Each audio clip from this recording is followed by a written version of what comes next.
6 વર્ષ પહેલાં આ કંપની સાથે જે લોકો વેપાર ધંધો કર્યો હતો એ દલાલો હસ્તક કર્યો હતો. પછી એમને નુકસાની કરી. તો નુકસાની કર્યા પછી ડાયમંડ એસોસિએશનમાં એની મિટિંગ થઈ હતી.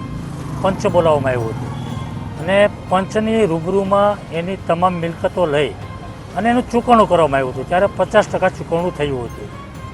હીરા ઉદ્યોગની અંદર હજારો લોકોએ નુકસાની કરી છે અને એ બધાના જ રસ્તાઓ આવા જ હોય છે.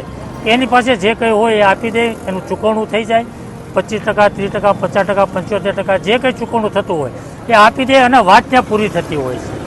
પરંતુ આ કેસની અંદર 12 લોકોએ જે વેપાર ધંધો કર્યો હતો એણે ચૂકવણું આપ્યા પછી પણ એની પાસે જે ચેક પડ્યા હતા એ ચેક ભરીને એની ઉપર પોલીસ કેસ કરવામાં આવ્યો છે.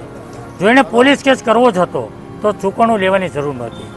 જે કંઈ વેપાર ધંધો થયો દલાલ હસ્તક થયો છે, ચૂકવણું પણ દલાલ હસ્તક રહ્યો છે અને આ પરિવાર ઉપર કેસ કરવામાં આવ્યો છે. પતિ પત્ની બંને ઉપર કેસ કરવામાં આવ્યા છે, 12 પરિવાર ઉપર. તો એ બંને જો જેલમાં જાય તો અત્યારે ખાવાના ફાફા પડે છે, છોકરાઓની ફી ભરવા માટેની પૈસા નથી એ લોકો પાસે. તો બંને જો જેલમાં જાય તો છોકરાઓ રોડ પર આવી જાય, રજળી પડે. માનવતાની દ્રષ્ટિએ પણ જોઈએ.